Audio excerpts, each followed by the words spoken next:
That's not a comic book. Now that's a comic book. Hi everyone, welcome to another episode of Comic Reviews. I'm Sid2. Joining me today is my co-host Danny the Lizard. Say hi, Danny. Alright, anyways, so we have a pretty short stack today. Only 2 comics and 1 trade. It's a light week. You can remedy that. Please leave in comments below issues you'd like me to pick up or trades you'd like me to keep an eye out for. And I should say, if you leave a comment of trades, don't just say like a generic title. Try to tell me like the year that I should be looking for it. Because someone put like Deathstroke volumes 1 through 4 or something like that.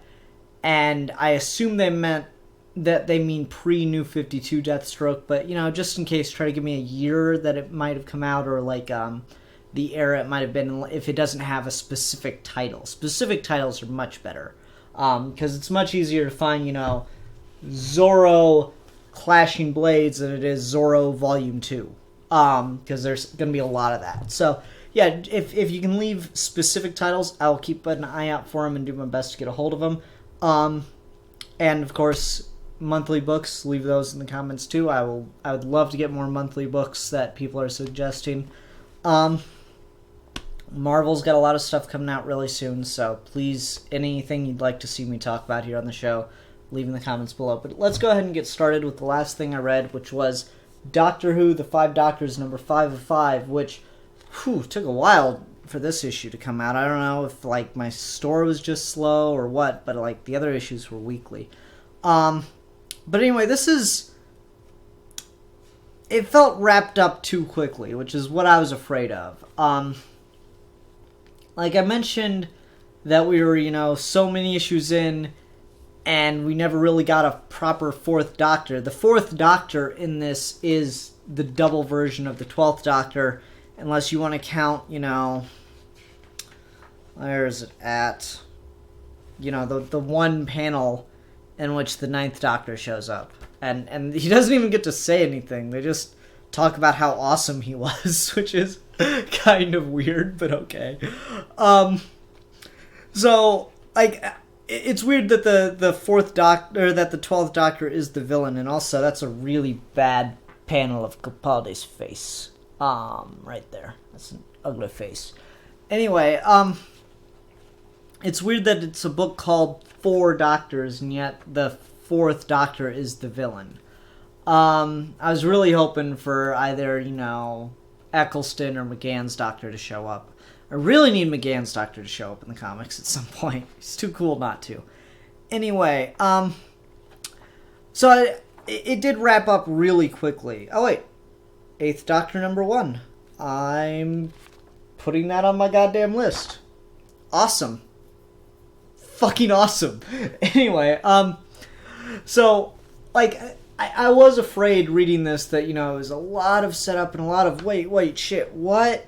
As I was reading the individual issues.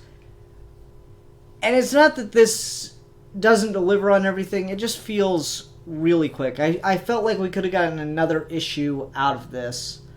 But what I do enjoy about it is that it is a very, it's a very personal story for the Doctor, because we always hear about the Doctor kind of like he's a villain in some ways, and he's like not a good person in a lot of ways, and blah, blah, blah. And this shows like really what that can be like, what the Doctor can be like if he goes too far and off the deep end. And so I like that aspect of it. But overall, you know, a story's ending is the most important part because it's what sticks with you the most. And this, the ending's not bad. It's certainly a satisfying ending, but it's just satisfying. It is bare minimum for satisfying, and I honestly find myself enjoying the little comic at the end that kind of ties into the story more than I did the end of the story itself. So, this is certainly fun, and it gets me in the mood to watch Doctor Who, so it's a good thing the new season just started up. I'll probably wait till they're a couple weeks into that, then I can watch multiple episodes at once. But overall, I'm pretty happy with this. I'm curious to see if we get references to any of the things that have been going on in the comics in the new season. I mean, I doubt it, but it's always possible. So anyway, everyone, this is the end of 4 Doctors, number 5 of 5. I mean, it's definitely worth picking up. It's got a lot of fun in it. That's really good to see, but I'm not sure how well a multiple Doctor crossover works in comics. Because certainly you get the same characteristics, and I've talked about in the 10th Doctor book how I feel that the guy writing Tennant perfectly captures his voice, and I'm sure that's the case for the other books. But at the same time, part of the fun of a multi-Doctor event is getting to see the Doctors bounce off one of each other. The actors play off of one of each other with their version of the Doctor. And so that can certainly work in a comic, or you can certainly get some of the fun of the Doctors bouncing off of each other, but you lack that nuance that the actor's performance can grant to it. So when you get something like this, where, like, it's certainly enjoyable, I would probably enjoy this more if I'd seen it as opposed to read it. Because the plot's just okay overall. Like, the plot's, it's not bad or anything, it's just alright. But what makes the thing enjoyable, or as enjoyable as it overall is seeing the characters interact. And so I would have said this is probably verging on great if we'd actually had the actors doing it as opposed to just the story. It's the story on its own, rather.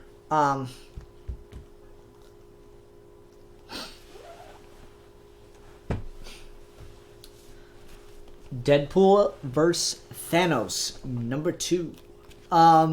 So this just continues to be a lot of fun. Basically, Thanos and Deadpool are just going out looking for the whereabouts of death, and they come across some weird cult, and there's a cool fight with the Guardians of the Galaxy. And I didn't realize how... I guess they're either overpowering the Guardians or they're depowering Thanos, because he's getting his ass handed to him by the Guardians right there. Deadpool kicks Rocket Raccoon. That's worth seeing. Nothing against Rocket Raccoon. That's just inherently awesome.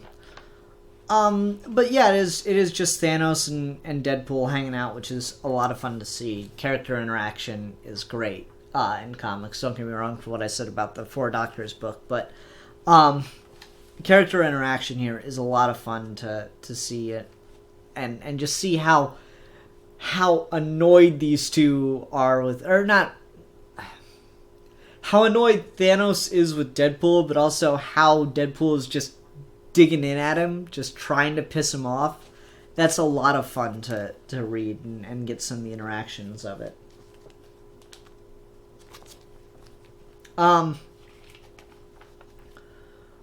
Overall, though, one thing I'm really loving about this is just anytime they need, like, a hint from Death about, like, where they're gonna go or what they have to do next, Thanos just kills Deadpool.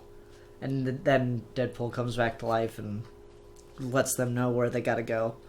And that's really funny. And then just, like, this seems like it's gonna be just kind of like a silly, fun thing. And it certainly has a lot of elements of that. But there's a scene in here that I actually really enjoyed.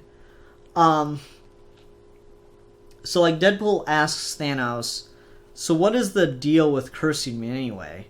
And Thanos says, simply put, I hate you. Deadpool goes, "No, I know, but I mean, making me immortal? To most people, that wouldn't be a curse, you know?" And so Thanos says, "Yes, but most of the living spend their entire existence hoping to stave off their eventual end, fearing it above all. But you, Wade Wilson of Canada, you are not like the rest of them. You volunteered to partake in a dangerous experiment. You chose to face violence every waking moment. You hate yourself even more than I hate you. Thus, the only proper revenge is to take that which you desire and escape from yourself. And Deadpool snarks back with, oh yeah? Well, you know what? Death told me you have to take like 6 Viagra to even rock the mic. And that's really funny. Like, it's a funny little quick comeback, but it's also a really telling part of of Deadpool's character, is that he's, you know, he really doesn't like life. He is suicidal in a sense. But he's unable to escape that. So it's this bitter irony for him. And to have that shoved in his face by Thanos is just like, he just feels like a kid. He's like, well, your mom's stupid, but he's got a better comeback than that.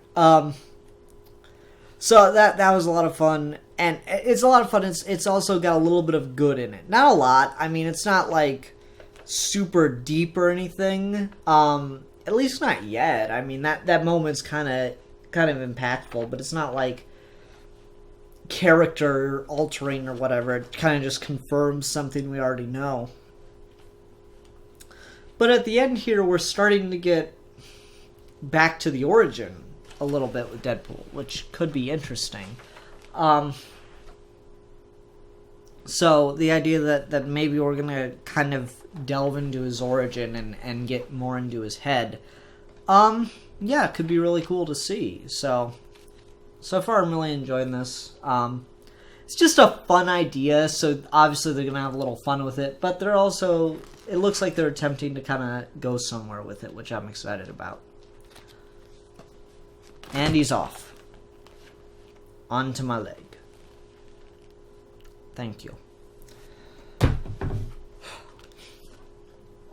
Zorro, Clashing Blades. This is volume 2 of the Matt Wagner run. This I enjoyed significantly more than the first volume. First volume was good, don't get me wrong. It was a lot of fun and certainly enjoyable. But this I enjoyed much more because I don't really have much to say to complain about it. It's very heavily based on the original Curse of Capistrano story. But this one is, I mean, it certainly delves away from that a little bit and ties into the first volume, in some ways, like with Sergeant Gonzalez having the Z on his face and stuff like that. But, there's this one moment in here that I've been talking about to just everyone who will listen. So, there's this, God, what's the guy's name?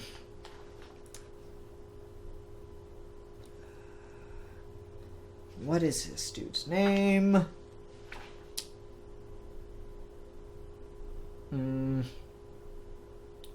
Major something, I don't know. Anyway, this guy's been slicing and dicing around the place for the entire book, and he's like shown to be a very skilled swordsman. And he and Zorro are in like a locked room together. And the guy says, "I've trained with the finer swordsmen in all of Europe." And then he cuts 3 candles in half with his sword without moving the candelabra. As he says that, he says, "As you're about to learn." And Zorro says, "Ah, but that is your shortcoming, Major." And then he slices at a candle and says, "For you see, I have trained with the finest." And nothing's happening to the candle.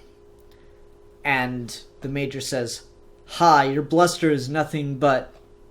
And then the candle falls apart into a Z, and it's still lit. That is the coolest thing ever. That is so friggin' awesome. Oh my god, I lost my shit when I read that. That was so cool. I don't even care if it's possible. It's amazing is what it is. That's just the neatest thing ever. And he's so pissed off by that show of like skill and bravado that he just goes straight for Diego. And like I said, this is based loosely off of the original Curse of Capistrano story. Just that the what's her name?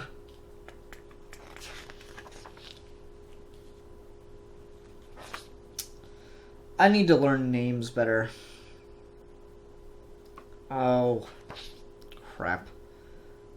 The daughter, the Lolita, I think her name is. She is certainly playing a different role, but it's that, you know, you got the Major and Diego both seeking her hand, and she couldn't have any interest in either of them. She only really wants Zorro. And then at the end here, she discovers by Zorro saving her that Diego and Zorro are the same person. There we go. Good job. And they share a nice kiss by the moonlight and everything, which is cool. But no, this is just, it's continuing right where we left off the last issue. Just Zorro doing his thing. He saved the priest, and he's put the priest into the business of distributing the wealth that he's taking, since this version of Zorro is kind of like a Robin Hood style figure, where he's stealing from the wealthy and giving it back to the poor. And so the Padre is basically like Friar John in this. And that's fine. I have no problem with Zorro borrowing from other sources and from things that he himself has inspired. But yeah, this is a lot of fun. There's a cool reference here to the original 20s silent films and to the 1940 Mark of Zorro film with Diego doing magic tricks with a hanky. That's pretty clever. No, but this is kind of like an ultimate Zorro, if you will. It's a lot of fun to read. It's not incredibly deep. It's just really fun. Really, like, it's got a lot of gems in it. It's a lot of, like, just, that is so cool, or oh, that's so much fun. And it's paying tribute to the things that have come before it in the franchise, but also to it's setting itself aside and being its own thing. So that's incredibly enjoyable. It's just a lot of fun to read, and this is a great Zorro book. Ultimately, while I enjoyed this more than the first volume, I think the first volume is, if not more distinct, probably just a little bit, if not better, it's certainly more distinct. Let me put it that way. Because that, with the whole origin and having Zorro be half Native American and stuff like that, that's pretty clever. That's a pretty smart way to go about it. Whereas with this just feels kind of like not a return, but certainly getting somewhat back to the roots, back to the original story, and going from there to just setting up a status quo for Zorro. I'm excited to get to the third volume of this, but I don't have it at the moment. But there's not a ton to say about it. It is more or less a standard Zorro story. Diego gets information by acting like a fool in public. Thank you. Diego gets information acting like a fool in public. Zorro rides in, saves the day, kisses the girl, curtains. And that's fine. That's certainly enjoyable. And like I said, as you can tell, I really did enjoy this. There's just not a ton to say about it. It's good. It's fun. Read it. If you're looking to get into Zorro, I'd say volumes 1 and 2 of the Matt Wagner run here are really great to pick up, because they're a lot of fun. Anyway, everyone, thank you very much for watching. This has been this week's episode of Comic Reviews. If you have any comics or trades you would like me to pick up, please leave them in the comments below, and I'll do my best to get a hold of them. Until next time, dear viewer.